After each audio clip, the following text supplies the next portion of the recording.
Hey everyone, and welcome. So you're using FlutterFlow and you already know it's fast. But what if I told you it could be way faster? Today, we're going to blow past the basics and get right into the pro tips that will seriously, and I mean seriously, level up your app building game. Let's get right to it. So let me ask you this. Do you ever get that feeling that you're just clicking the same things over and over and over again? You know, you're building something and you just think, man, there has got to be a smarter way to do this. Well, you're right, there is. The pros have a few secrets up their sleeves, and in this explainer, we're going to pull back the curtain and turn your workflow from slow and steady to just lightning fast. All right, first things first, let's talk about building your UI. This is where you'll see the results immediately. These are the tips that are going to start saving you time the second you open up the builder. Okay, let's start with probably the most powerful shortcut you can learn, duplicate. Seriously, stop building every single new widget from scratch. Just find one you already made, select it, and hit Command+D on your Mac or Control+D on Windows, and boom, it's done. You're not just copying a button, you're cloning every single setting, every color, every bit of padding. It's an absolute game changer for speed. Now, for all of you designers out there, this one is for you. The Figma import feature is incredible, right? But the real pro tip, the hack, if you will, actually happens before you even touch FlutterFlow. If you take the time to clean up and organize your frames and layers inside Figma first, you will save yourself a massive headache later.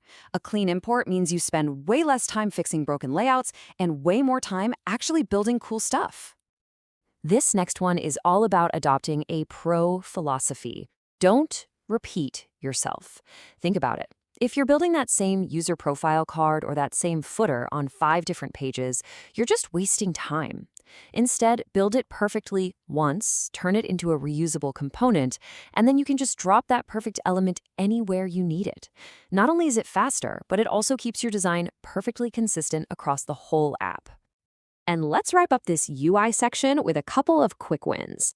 You gotta master that right-click wrap function. It lets you structure your layouts in seconds. And please use the dedicated spacing panel instead of wrapping everything in extra containers for padding. It keeps your widget tree so much cleaner. Oh, and adding simple page transitions takes 2 seconds and gives your app that polished professional feel. Trust me, these little habits add up to huge time savings. Okay, so our UI is looking sharp, and we built it super fast. Awesome!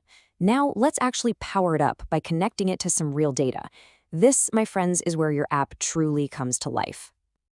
I want you to think of app state as your app's short-term memory. Let's say you make an API call to get a list of products. The pro move is to not make that same call again on the very next screen. Instead, you store that result in an app state variable, and then you can access it instantly anywhere.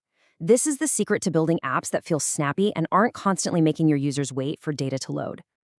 You want to know a tip that will have a massive impact on your user's experience?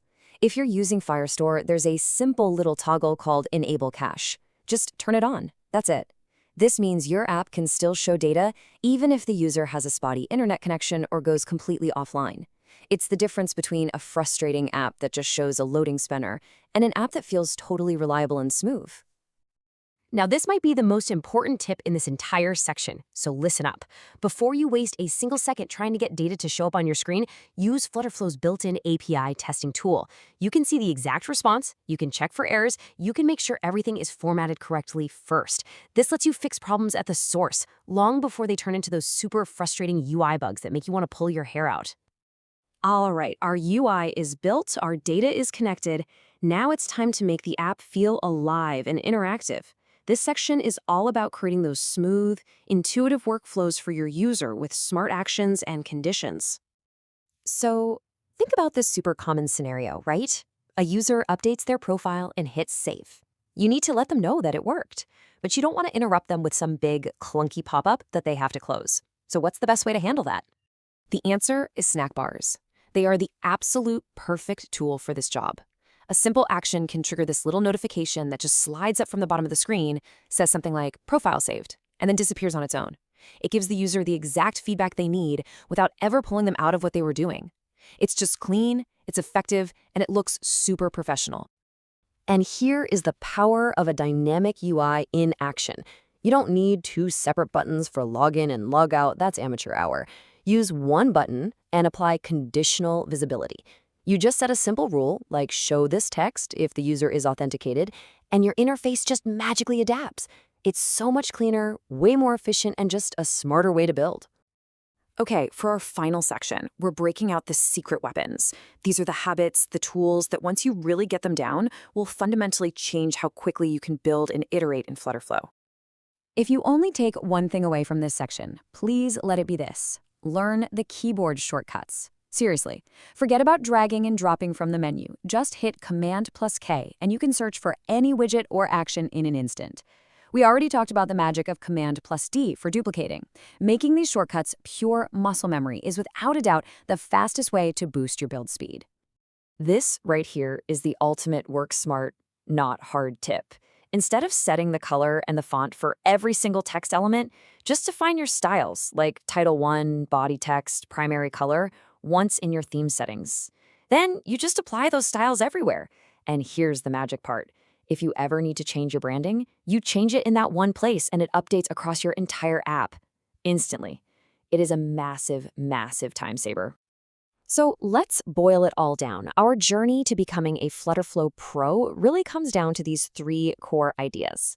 Number one, build reusable stuff. Turn your common layouts into components to keep your app consistent and your development fast. Number two, manage your app's state. Use app state to hold data so you can create a super snappy user experience. And three, become a master of the keyboard. Use those shortcuts like Commands+K and Commands+D to just fly through the builder. We have covered a ton of ground today, from UI hacks and data management to some serious productivity secrets. You now have the playbook that separates the beginners from the pros. So the only real question left is, with all this new power at your fingertips, what amazing app are you going to build first?